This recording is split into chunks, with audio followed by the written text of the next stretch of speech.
moment you spin up a EKS cluster, it charges you as low as $0.72 per hour just to run the control plane. Wow. Yeah, and if you keep it running for a month, it will cost you somewhere between $250 to $300 while you're doing nothing on the system. Okay. So wow. It runs that fast. What about EC2? I think if you do nothing and you just have an EC2 running. Once you spin up the cluster, it's not only the control plane cost you're paying, but also the versions of different EC2 instances. And when you spin up those EC2 instances, it's not a T2 micro or a T3 instance. People spin it up. Correct. Because correct. that is where the lower cost is. But the actual instances which are being spin up on like prod-like environments is like an R5 instances, which are real costly and which basically spikes up your cloud bill from $250 to somewhere like it goes beyond $500 per month. That's how high it can go. You doing without doing anything on the platform. Okay. Just running the EC2 instances. So hot tip, go back and check what your non-prod costs actually are and what is the percentage of a total cloud bill that the non-prod costs actually incur. Yeah. Hi everyone, I'm Talvinder. I am one of the co-founders of ZopDev. I look at everything non-engineering, which means everything that doesn't fit or fall in Pawan's bucket. It's my responsibility.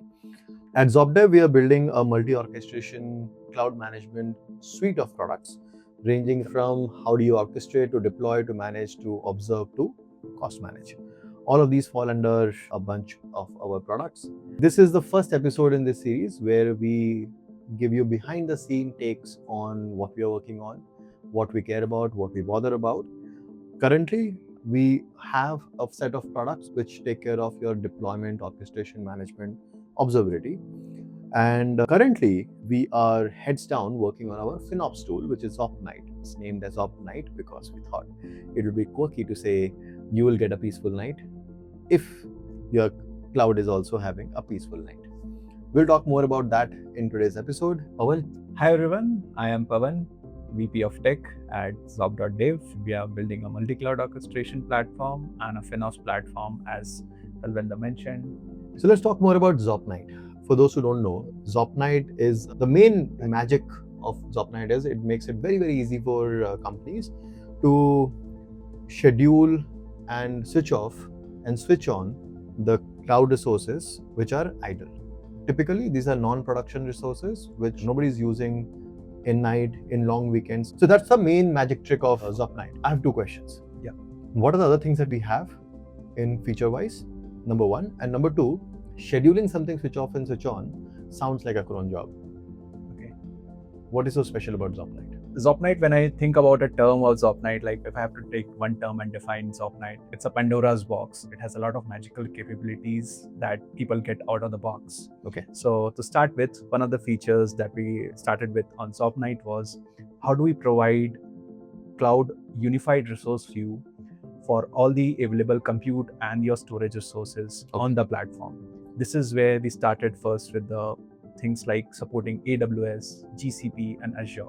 Okay. So that's how the first feature we landed on. So you mean for the users, for the first time, they're able to connect all their cloud accounts across all the cloud providers, CSPs, and they're able to see all the resources, no matter what the compute, storage, networking, Kubernetes, whatever they're running, they're able to see that in a single unified dashboard. Yeah, and that's not where it ends. Beyond that, we also organize these resources into different groups, which we also call as resource groups. Okay. So that's the second feature which you could use at your own disposal whenever you need it. So that basically means that companies can or teams can very easily organize these resources and basis their application type. So they can name this is the resource for a certain application. They can put all the resources, whether those resources are, let's say they are using S3 bucket on one hand, and they're using maybe Azure compute somewhere else, and maybe they're using something else somewhere else. You can put all of them in one single resource group, and now you have a unified view of all the resources required for that application. The same logic applies for the region, I guess, also. Exactly. Applies for region, applies for BUs, applies for teams. Yeah. Interesting. Okay. Yeah. What else? So there's an intelligence that we have added to the platform is you can add a sequence in which you want to switch on and off the resources within every group. What does it mean? So let's say you have basically a tech stack that you have. It's a combination of as simple as you have an application, you have a combination of databases, and you're using, let's say, some caching mechanism. Let's use an actual example, right? Yeah. Somebody has built an application, which is a typical SaaS app. Okay. Right? What will it have? It will have front end, it will have a back end, maybe some object storage, blob storage, and maybe some database. Yes. Right? Now, if they have to organize this and they have to use ZopNight, what will this look like? So step 1, organize the resources in a group. Step 2, drag and drop the resources in the order in which you want to switch on and off the resource. Why would I do that? So let's say you are basically running your app, running all your database as well behind the scenes. Now, for some reason, let's say you switch off your database first before even switching off the app. Yes. So all your requests starts failing. Correct. So these are the security controls, the guardrails that we have built on the platform to ensure that you don't just toggle the app and save the cost, but you also ensure that while you're doing this, you're doing it gracefully. Whatever the activities happen, those activities are safe and in compliance with whatever your expectation is. I like the word gracefully. I'll use that in my marketing pitches for sure. So basically, this is dependency aware, right? That the database has to be switched over in a certain sequence, for example, and I think the same logic applies to any other combination of resources as well. Exactly. Amazing.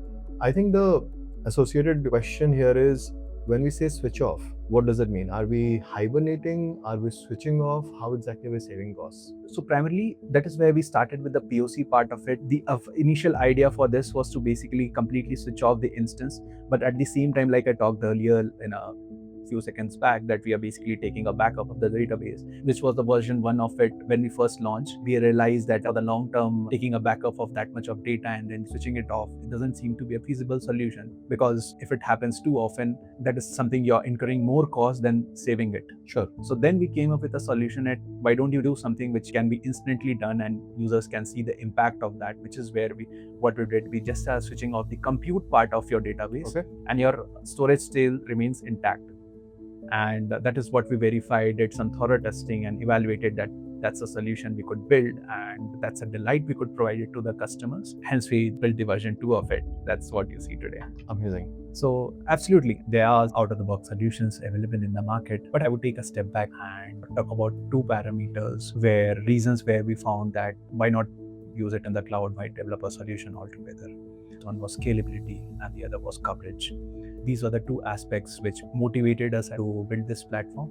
Before going to the details of it, I would talk about an interesting customer conversation that we had a couple of days back. So it was discussion I was having with one of the customers while we were showcasing our platform. Even before showcasing our platform, we talked to the customer like how we can help you out with your budgeting, ensuring that your costs remain in the guardrails around cost. So this is where the customer came up with an interesting scenario. He had a single DevOps developer who was working on ensuring that their FinOps optimization is in place, their costs are under control. He wrote a couple of scripts there, and some of those scripts were in his local, which he managed to raise a PR. Some of his scripts were running in his mind. A couple of scripts were scattered around among different people's mind. And then at some point, what happened, like for him, it was like a month down the line, the person basically left and all the tribal knowledge just left with him. So what do we do in that case? This was one of the big companies that were incurring huge costs. This is the kind of problems that we kind of see on a daily basis. It's not only about scheduling resources, but when I talked about coverage and scalability today with an engineer on the team or with 2 engineers, or even if I say 10 engineers, you may be able to manage and put all of these. But what about the tribal knowledge? How about when you want to do these things at scale with smart automations in place, with ensure that not only with automation and scale, you make it available for different cloud providers. Yeah. Because today every other cloud providers has its own shop set up and they talk their own language. So how do you speak a common language there? So this is where the solutions we have built, and which is where the ZopNight platform makes a difference for you. The key takeaway here is, in FinOps, the question is not so much about the tool or your own personal script. It's largely about discipline. And secondly, how do you make people accountable for the expenses and decisions that they have taken around infra? Exactly. Correct? Holding them accountable becomes very, very hard when they can't even see the costs that they're incurring for the machines that they're running. So I think one of the things that ZopNight does very well is establishing this FinOps culture that you're talking about, where cost consciousness can be drilled down to the last developer in your entire chain. And he also knows that if he's spinning up one machine or a bunch of other resources, this is the total cost he's incurring and he's accountable for it on one hand. And secondly, because of all the other guardrails that we have set up, it also creates a certain amount of discipline across the team, that we have all the visibility of what's happening in our cloud across all the clouds, across all the resource groups, etc. And that makes establishing a disciplined cadence also much easier. Right? Now coming to that auto tagging, I think one of the biggest gripe for most of the VPs is that these developers do not tag properly, or usually machines are not tagged properly, and that's where the auto tagging, I think, kicks Exactly. So auto tagging, it's been an interesting feature, and it's been the right and the accurate representation of the reason for why we did auto tagging. And that auto tagging leads to a lot more features that we are about to bring in. Exactly. Amazing. Pawan, there's a lot more to unpack in what we're doing at ZopNight, but I think this is a good first teaser of what we are bothered about, what we're thinking about, and what we're developing at ZopNight. We'll continue this in the next episode. Do let us know what you'd like to know about and our opinions about anything. Thank you so much.